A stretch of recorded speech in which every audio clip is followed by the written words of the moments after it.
ನಮಸ್ತೆ ಎಲ್ಲರಿಗೂ. ಶ್ರೀ ಘಾಟಿ ಸುಬ್ರಹ್ಮಣ್ಯ ಸ್ವಾಮಿ ದೇವಸ್ಥಾನಕ್ಕೆ ಸ್ವಾಗತ. ಬೆಂಗಳೂರಿಂದ ಅಲ್ಲಿಗೆ ಸುಮಾರು 60-65 ಕಿಲೋಮೀಟರ್ ಆಗುತ್ತೆ. ಅಲ್ಲಿನ ವಿಷಯ, ವಿಚಾರ, ಸಾಂಸ್ಕೃತಿಕ ಬಗ್ಗೆ ತಿಳ್ಕೊಳ್ಳೋಣ ಬನ್ನಿ. ನೀವು ತಪ್ಪದೆ ಈ ವಿಡಿಯೋ ಪೂರ್ತಿ ನೋಡಿ, ನಿಮಗೆ ಸಂಪೂರ್ಣ ಮಾಹಿತಿ ಸಿಗುತ್ತೆ.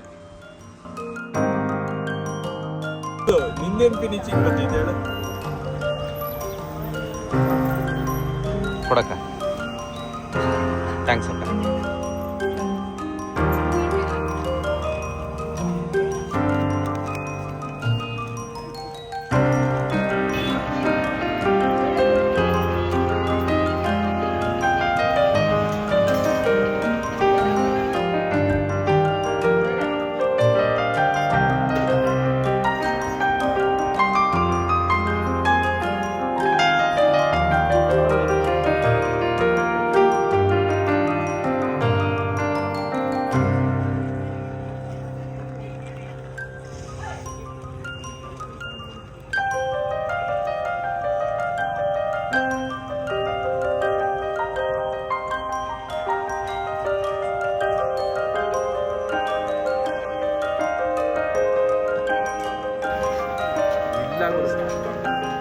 ಊರಿರ್ಲಿಲ್ಲ, ಕಾಡಿತ್ತಂತೆ. ರಾಕ್ಷಸ ಸಂಹಾರಕ್ಕಾಗಿ ಸುಬ್ರಹ್ಮಣ್ಯೇಶ್ವರ ಇಲ್ಲಿ ಬಂದು ವಾಸವಾಗಿ ನೆಲೆಸಿರೋದು. ಉದ್ಭವ ಮೂರ್ತಿ ಕಲ್ಲಲ್ಲಿ, ಅದೇ ಉದ್ಭವ ಮೂರ್ತಿ ಆಗಿತ್ತು.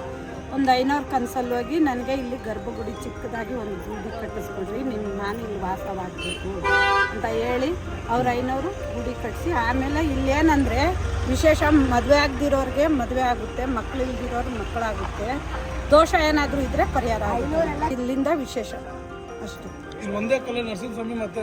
ಲಕ್ಷ್ಮೀ ನರಸಿಂಹ ಸುಬ್ರಹ್ಮಣ್ಯೇಶ್ವರ. ಆದರೆ ಸುಬ್ರಹ್ಮಣ್ಯೇಶ್ವರ ಇದಕ್ಕೆ ಹೋಗುವಾಗ, ಚಂಚಾರಿಗೆ ಹೋಗುವಾಗ ಅದು ಸರ್ಪರೂಪ ಅಲ್ವಾ, ಅದು ಬಂದು ಅದನ್ನು ತಡೆ ಆಗ್ತಾ ಇತ್ತಂತೆ. ಅದರಿಂದ ಈ ಲಕ್ಷ್ಮೀ ನರಸಿಂಹನ ಸುಬ್ರಹ್ಮಣ್ಯೇಶ್ವರ ಕರ್ಕೊಂಡು ಬಂದು ಬೆನ್ನಿಂದ ನೆಲೆಸ್ಕೊಂಡು ಸ್ನಾನ ಮಾಡಿದ್ರೆ ಏನೋ ಪರಿಹಾರ ಅಂತ ಹೇಳಿ, ಇದೇ ದೋಷ ಇರೋರೆಲ್ಲ ಕುಮಾರ ದಾರಿಯಲ್ಲಿ ಸ್ನಾನ ಮಾಡಿ ಪೂಜೆ ಮಾಡ್ತಾರೆ, ಉರುಳು ಸೇವೆ ಮಾಡ್ತಾರೆ. ಏನು ಕಕ್ಕ ಒಳ್ಳೇದದು? ಅದೇ ದೋಷ ಇರುತ್ತಲ್ಲಣ್ಣ, ಸಾವು ಸಾಯಿಸಿರೋರು ಇರ್ತಾರೆ, ಮಕ್ಕಳಾಗದ ಇರೋರು ಇರ್ತಾರೆ, ಮದುವೆ ಆಗದ ಇರೋರು ಇರ್ತಾರೆ, ಕುಚ್ಚು ದೋಷ ಇರ್ತದೆ, ನಾಗರ ದೋಷ ಇರುತ್ತೆ, ಅದೆಲ್ಲ ಪರಿಹಾರ ಆಗುತ್ತೆ.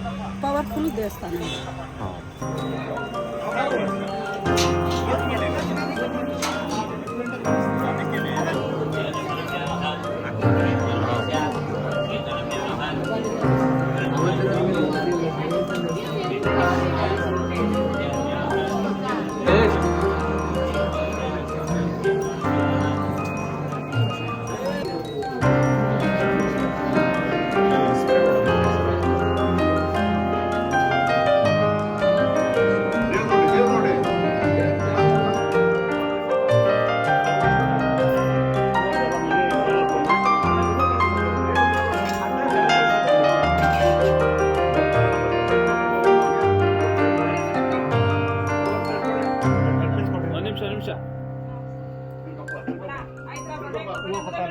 ಇವ್ರು